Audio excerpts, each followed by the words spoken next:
మరొక కాసేపట్లో తెలంగాణ కేబినెట్ సమావేశం కానుంది. ప్రస్తుత రాజకీయ పరిణామాలతో పాటు పలు కీలక అంశాలను ఈ కేబినెట్ సమావేశంలో చర్చించనున్నారు.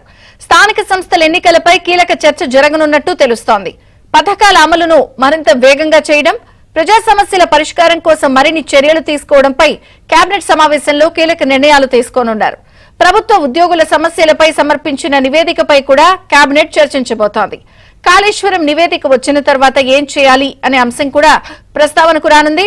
ఇరిగేషన్ అధికారులపై క్రిమినల్ చర్యలు తీసుకోవాలని విజిలెన్స్ నివేదిక సిఫారసుతో ఎలా ముందుకు వెళ్లాలి అనే అంశంపై సుదీర్ఘంగా చర్చించే అవకాశం ఉంది.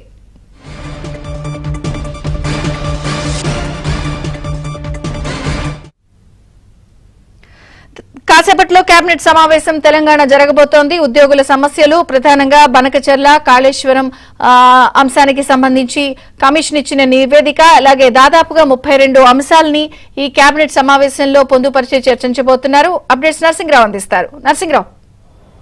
ఎస్ విజయచంద్రిక, ఇప్పుడే ముఖ్యమంత్రి రేవంత్ రెడ్డి సచివాలయానికి చేరుకున్నారు. మరికొద్ది సేపట్లోనే కేబినెట్ సమావేశం ప్రారంభమవుతుంది.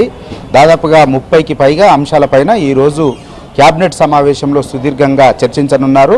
సో చర్చించిన తర్వాత కొన్ని కీలకమైనటువంటి నిర్ణయాలు కూడా తీసుకునేటువంటి అవకాశం ఉంది. అందులో ప్రధానంగా ఉద్యోగుల సమస్యలపైన చర్చించేటువంటి అవకాశం ఉంది. ఈరోజు ఉద్యోగుల సమస్యలపై చర్చించి వారికి ఒక తీపి కబురు చెప్తారనేటువంటిది ఆ సమాచారం అయితే మనకు అందుతూ ఉంది. దాదాపుగా 57 అంటే రాష్ట్ర ఖజానా పైన ఇబ్బంది పడినటువంటి దాదాపు 57 డిమాండ్లని రాష్ట్ర ఉద్యోగ సంఘాల నేతలు 3 మెన్ కమిటీకి ఇచ్చారు. సో 3 మెన్ కమిటీ అధికారులకు సంబంధించినటువంటి 3 మెన్ కమిటీ, అదేవిధంగా ఉద్యోగ సంఘాల నాయకులు నిన్న కేబినెట్ సబ్ కమిటీతో సమావేశమయ్యారు. ఈరోజు మళ్ళీ కేబినెట్ సబ్ కమిటీ, అదేవిధంగా ఉద్యోగుల 3 మెన్ ఉన్నతాధికారుల 3 మెన్ కమిటీ ఈరోజు ఉదయం కూడా సమావేశమైంది.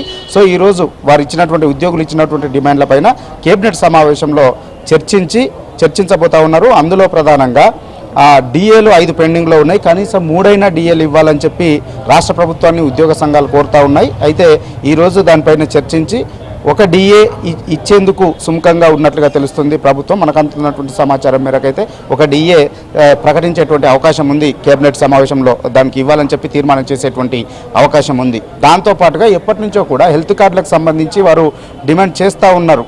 తాము కూడా కొంత చెల్లించుకుంటాము, హెల్త్ కార్డులు ఇవ్వాలి, ఎంప్లాయ్మెంట్ హెల్త్ కార్డ్స్ ఇవ్వాలని చెప్పి కోరుతా ఉన్నారు. దానిపైన కూడా చర్చించి ఈరోజు ఒక కీలకమైనటువంటి నిర్ణయాన్ని హెల్త్ కార్డులకు, ఉద్యోగుల హెల్త్ కార్డులకు సంబంధించి కూడా తీసుకునేటువంటి అవకాశం ఉంది. అయితే చాలా వరకు రిటైర్మెంట్ అయిన తర్వాత కూడా బిల్లుల కోసం చాలామంది ఎదురు చూస్తూ ఉన్నారు. అదేవిధంగా ఉద్యోగాలు చేస్తున్నటువంటి వాళ్ళు కూడా చాలామంది సరెండర్ లీవ్లకు సంబంధించినటువంటి డబ్బుల కోసం ఎదురు చూస్తూ ఉన్నారు. సో వాటన్నింటిపైన కూడా ఈరోజు ఒక నిర్ణయం తీసుకునేటువంటి అవకాశం ఉంది. రాష్ట్ర ప్రభుత్వం అయితే ప్రతి నెల 500 నుంచి 1000 కోట్ల వరకు పెట్టి త్వరితగతిన పెండింగ్ ఉన్నటువంటి ఉద్యోగుల పెండింగ్ బిల్స్ అన్నింటినీ కూడా క్లియర్ చేయాలనేటువంటి ఆలోచనతో ఉంది. సో ఈరోజు సమావేశంలో, కేబినెట్ సమావేశంలో దీనిపైన కూడా చర్చించి ఒక కీలకమైనటువంటి నిర్ణయాన్ని తీసుకునేటువంటి అవకాశం ఉన్నట్లుగా తెలుస్తూ ఉంది. దాంతోపాటుగా వర్షాకాలం స్టార్ట్ అయింది. రైతులంతా కూడా పంటల సాగుకు సంసిద్ధమైపోయి ఉన్నారు. సో రైతులకు ఎక్కడా కూడా ఎరువుల ఇబ్బంది లేకుండా, కొరత లేకుండా, విత్తనాల కొరత లేకుండా చూడాల్సినటువంటి అవసరం ఉంటుంది. కాబట్టి దానిపైన అంచనాలకు సంబంధించి చర్చించి రేపు సన్నద్ధంగా ఉండే విధంగా కొన్ని కీలకమైనటువంటి నిర్ణయాలు తీసుకోబోతున్నారు. అంతేకాకుండా వర్షాకాలం ప్రారంభమవుతున్నటువంటి నేపథ్యంలో ఇటు వర్షాకాలానికి సంబంధించినటువంటి రైతు భరోసా రైతులకు ఇవ్వాల్సి ఉంటుంది.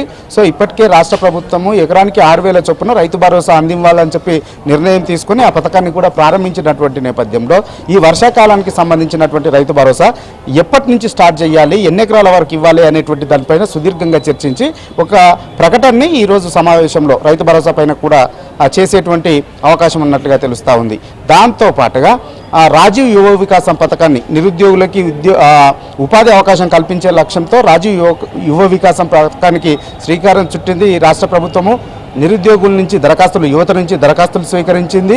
సో ఇక ఆ ఎంపిక ప్రక్రియ కూడా వేగంగా కొనసాగుతుంది. శాంక్షన్ లెటర్లు ఇవ్వాల్సింది మాత్రమే ఉంది.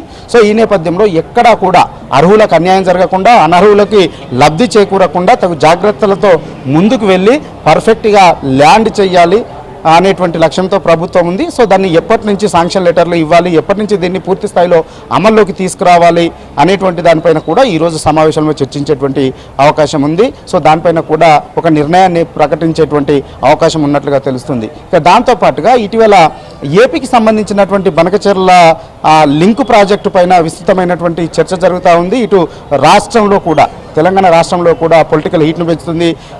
ప్రతిపక్ష బీఆర్ఎస్ పార్టీ రాష్ట్ర ప్రభుత్వాన్ని తీవ్రంగా విమర్శలు కూడా చేస్తూ ఉంది. ఏపీ ఏమో దూకుడుగా బనకచెర్ల పైన ముందుకు వెళ్తుంది, దాన్ని అడ్డుకోవడంలో కాంగ్రెస్ ప్రభుత్వం విఫలమవుతుందని చెప్పి ఆరోపణలు చేస్తున్నటువంటి నేపథ్యంలో బనకచెర్లను ఆపడానికి, అసలు బనకచెర్ల పైన ఏపీ ముందుకు వెళ్తే తెలంగాణకు జరిగేటువంటి నష్టాలపైన చర్చించి సో ఏ విధంగా ముందుకు వెళ్ళాలి అనేటువంటి దానిపైన కూడా ఒక నిర్ణయాన్ని ఈరోజు కేబినెట్ సమావేశంలో తీసుకొని ఉన్నట్లుగా తెలుస్తూ ఉంది. దాంతోపాటుగా ఇప్పటికే కాళేశ్వరానికి సంబంధించి ఎన్డీఎస్ఏ రిపోర్ట్ వచ్చింది, విజిలెన్స్ కమిషన్ రిపోర్టు కూడా వచ్చినటువంటి నేపథ్యంలో విజిలెన్స్ కమిషన్ అయితే ఏకంగా 17 మంది అధికారులపైన క్రిమినల్ చర్యలు తీసుకోవాలని, 33 మంది అధికారుల నుంచి జరిమానాలు విధించాలి, వాళ్ళ నష్టపరిహారాన్ని, జరిగినటువంటి నష్టాన్ని వాళ్ళ దగ్గర నుంచి కలెక్ట్ చేయాలని చెప్పి రిటైర్ అయినటువంటి 7 అధికారుల నుంచి కూడా రిటైర్మెంట్ బెనిఫిట్స్ నుంచి, పెన్షన్ బెనిఫిట్స్ నుంచి కూడా రికవరీ చేయాలని చెప్పి, క్రిమినల్ చర్యలు తీసుకోవాలని చెప్పి కొంతమంది 17 మంది అధికారుల మీద సెక్షన్లను కూడా ప్రతిపాదించినటువంటి సిఫార్సు చేసినటువంటి నేపథ్యంలో రేపు కాళేశ్వరం కమిషన్ రిపోర్ట్ కూడా రాబోతుంది. తుది దశలో ఉంది. జూలై 31వ తేదీ వరకు కమిషన్ ఫైనల్ రిపోర్ట్ ఇవ్వడానికి కూడా సిద్ధమవుతుంది. సో ఇటు విజిలెన్స్ కమిషన్ రిపోర్ట్ మీద కావచ్చు, అదేవిధంగా ఇటు కాళేశ్వరం కమిషన్ రిపోర్ట్ వచ్చిన తర్వాత దీనిపైన ఏ విధంగా ముందుకు వెళ్ళాలనేటువంటి దానిపైన కూడా ఈరోజు సమావేశంలో చర్చించబోతా ఉన్నారు. వీటితో పాటుగా ఇంకా చాలా అంశాలపైన సుదీర్ఘంగా చర్చించి కొన్ని కీలకమైనటువంటి నిర్ణయాల్ని తీసుకోబోతుంది ఈరోజు రాష్ట్ర కేబినెట్.